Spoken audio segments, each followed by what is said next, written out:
Hello viewers, शिक्षक विद्यापीठ में आप सभी का स्वागत है। गुड मॉर्निंग, शुभ प्रभात। और सुबह सुबह मैं आपको बहुत ही अच्छी समाचार देने वाली हूँ। एक बहुत ही शुभ समाचार है जूनियर सुपर टेट 2021, जिसकी मैंने पहले भी आपको वीडियो में बताया था कि बहुत जल्द आने वाला है। वो आ चुका है, उसका शासन आदेश आ चुका है, यहाँ तक कि समय सारणी भी आ चुकी है, पाठ्यक्रम भी आ चुका है, किस प्रकार से परीक्षा होगी, कितने पदों पर होगी, कैसे कैसे परीक्षा होगी, इस सभी को विस्तार में जानते हैं बिना किसी देरी करते हुए। मुझे मालूम है कि आप बहुत उत्सुक हैं। इससे पहले आपने अभी तक चैनल को सब्सक्राइब नहीं किया तो चैनल को सब्सक्राइब करें, वीडियो को लाइक करें, अपने फ्रेंड्स के साथ शेयर करें। तो चलिए बिना किसी देरी के आरंभ करते हैं। तो सबसे पहले आपको पता ही है कि शिक्षक भर्ती 2021 जो कि एडिड जूनियर हाई स्कूल में आई है, 1894 पदों पर भर्ती के लिए शासन आदेश ने जारी किया है। 22 फरवरी से आप आवेदन कर पाएंगे। तो आप समझ सकते हैं कि कितनी जल्दी हो रहा है। मैंने आपसे पहले भी कहा था कि पीएनपी इस एग्ज़ाम को कराने वाली है और बहुत जल्दी सारी प्रक्रिया होगी। तो 22 फरवरी से आवेदन लिए जाएंगे और परीक्षा जो होगी वो होगी 11 अप्रैल को। तो आपके पास 11 अप्रैल तक का 10 अप्रैल तक का समय है। तो 10 अप्रैल तक आपको अपनी पूरी तैयारी करनी है। उत्तर प्रदेश के एडेड जूनियर हाई स्कूलों में प्रधान अध्यापक व सहायक अध्यापक के रिक्त 1894 पदों के लिए 22 फरवरी से आवेदन लिए जाएंगे। 11 अप्रैल को इसके लिए लिखित परीक्षा होगी और रिज़ल्ट आपका आ जाएगा 11 मई को घोषित किया जाएगा। तो 11 अप्रैल को लिखित परीक्षा होनी है और 11 मई को जो परिणाम है वो घोषित किया जाएगा। यूपीटीईटी 2020 इस परीक्षा के बाद ही आयोजित हो जाएगी। तो इस परीक्षा के बाद आपको यूपीटीईटी मिल जाएगा। राज्य सरकार ने भर्ती की समय सारणी, मैंने आपसे कहा था कि समय सारणी जारी कर दी है। विशेष सचिव आरवी सिंह ने प्रश्न पत्रों का पाठ्यक्रम भी निर्धारित कर दिया गया है। वहीं प्रधान अध्यापक पद के लिए 5 वर्ष के अध्यापन का अनुभव होना चाहिए। ये मैं आपको पहले भी बता चुकी हूँ और अब तो आपको लिखित में मिल चुका है, नोटिफिकेशन में मिल चुका है कि जो प्रधान अध्यापक की जो भर्ती होनी है उसमें 5 वर्ष का अनुभव होना चाहिए अध्यापन का। भर्ती के लिए विज्ञापन 18 फरवरी को जारी होगा। तो 18 फरवरी को आपको विज्ञापन मिल जाएगा और जो है 11 अप्रैल को लिखित परीक्षा है। तो आपको अपनी तैयारी आरंभ कर देनी है। 22 फरवरी से पंजीकरण की शुरुआत होगी। 18 फरवरी को विज्ञापन जारी होना है और 22 फरवरी से आपका पंजीकरण यानी कि फॉर्म भरना चालू हो जाएगा और 6 मार्च तक आवेदन लिए जाएंगे। तो मुझे लगता है कि 6 मार्च तक आपका ये जो अभी सीटीईटी हुआ है इसका रिज़ल्ट भी घोषित हो जाएगा। तो जो लोग अभी क्वालिफाई नहीं हैं वो सीटेट क्वालिफाई कर चुके होंगे और वो लोग भी इस फॉर्म को भर पाएंगे। 9 मार्च तक आवेदन शुल्क जमा किए जाएगा। तो देख सकते हैं आप लोग 9 मार्च तक अगर रिज़ल्ट आ जाता है तो आप जैसे पंजीकरण आप कर सकते हैं और 9 मार्च तक आप जो अपनी फ़ीस है वो जमा कर सकते हैं। 10 मार्च आवेदन पूरा करने की अंतिम तारीख होगी। तो 10 मार्च तक आपको आवेदन पूरा करना होगा और मुझे लगता है कि 10 मार्च तक तो अवश्य सीटेट का रिज़ल्ट आ जाएगा। इसके लिए परीक्षा केंद्र 19 मार्च तक निर्धारित किए जाएंगे और परीक्षार्थियों के प्रवेश पत्र 5 अप्रैल को वेबसाइट पर अपलोड किए जाएंगे। तो यहाँ तक आपको पता चल चुका है कि आपके जो एडमिट कार्ड हैं वो कब अपलोड होंगे। अब पेपर का देख लें कि पेपर कैसा है। तो सामान्य ज्ञान का पेपर अनिवार्य होगा। जो जीएस आती है, जो जीके आती है वो अनिवार्य होगा। सहायक अध्यापक पद के लिए सामान्य ज्ञान सभी के लिए अनिवार्य होगा।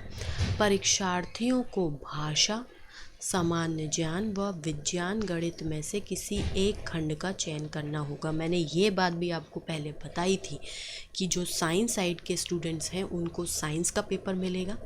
तो विज्ञान और गणित का एक खंड है सामान्य अध्ययन का और एक खंड है भाषा का। ये बात मैंने आपको क्लियरली पहले बताई थी।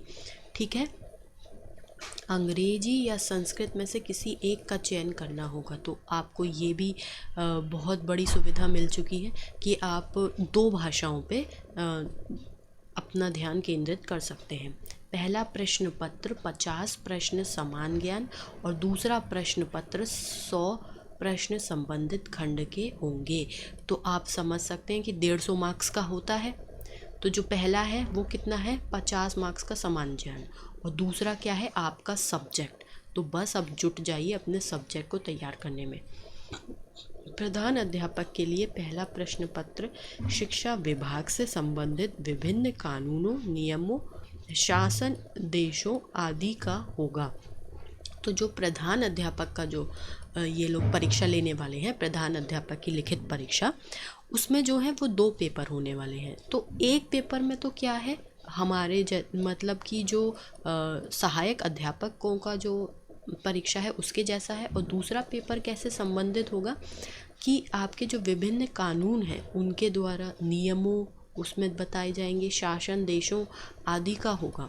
दूसरा जो प्रश्न पत्र होगा वो होगा स्नातक स्तरीय पाठ्यक्रम के आधार पर। तो यानी कि ग्रेजुएशन तक के जो पाठ्यक्रम है इस एग्ज़ाम का होगा, उसका आधार ग्रेजुएशन तक जाएगा। पर सामान्य प्रशासनिक क्षमता व अन्य विषयों के ज्ञान पर होगा। तो आपको पता चल चुका है कि पेपर का फॉर्मेट क्या होगा, क्या क्या होगा। सामान्य ज्ञान आएगा, ठीक है।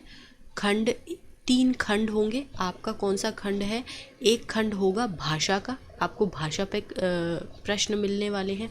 एक खंड होगा सामाजिक अध्ययन का, यानी कि पूरी की पूरी आपकी सोशल साइंस आने वाली है। और एक खंड होगा गणित और विज्ञान का।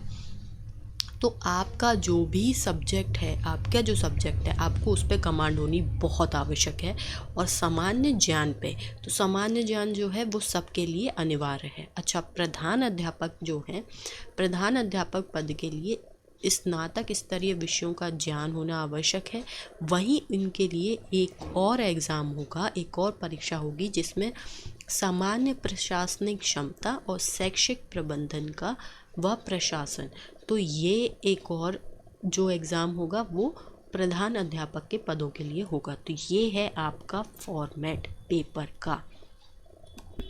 तो आपको पूरा फॉर्मेट पता चल चुका है। अगर आपके पास 5 साल का अनुभव है पढ़ाने का, तो तभी आप प्रधान अध्यापक के लिए अप्लाई कर सकते हैं। तो जो नए बच्चे हैं वो नहीं कर पाएंगे। भर्ती परीक्षा का आयोजन वस्तुनिष्ठ यानी कि ऑब्जेक्टिव होगा, बहुविकल्पीय होगा व OMR शीट पर होगा, ठीक है। प्रधान अध्यापक के पद के लिए प्रश्न पत्र की कठिनाई व संयोजन का स्तर स्नातक होगा। विद्यालय प्रबंधन से संबंधित 50 प्रश्नों का प्रश्न पत्र अलग से होगा। एक ही ऑनलाइन आवेदन होगा, जैसे हम CTET में करते हैं, आपने अभी किया होगा कि प्राइमरी और जूनियर दोनों का आवेदन एक ही बार में करते हैं, उसी प्रकार से दोनों का आवेदन एक ही बार में होगा। दोनों प्रश्न पत्रों के चयन की सुविधा दी जाएगी। आवेदन शुल्क दोनों परीक्षाओं के लिए अलग अलग देय होगा।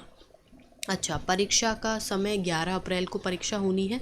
सुबह 9 से 11 बजे तक सहायक अध्यापक का होगा और दोपहर को 1 से 3:30 बजे तक और 4:30 से 5:30 बजे तक जो है आपका प्रधान अध्यापक का होगा। तो आप देख सकते हैं कि यहाँ तक कि आपको समय भी मिल चुका है, एक डेट मिल चुकी है। अब आप ये नहीं कह सकते हैं कि हमें ये नहीं पता है। आपको पेपर का फॉर्मेट पता चल चुका है। और रही बात पाठ्यक्रम की, तो मैं आपको कुछ ही समय में पाठ्यक्रम भी उपलब्ध करा दूंगी।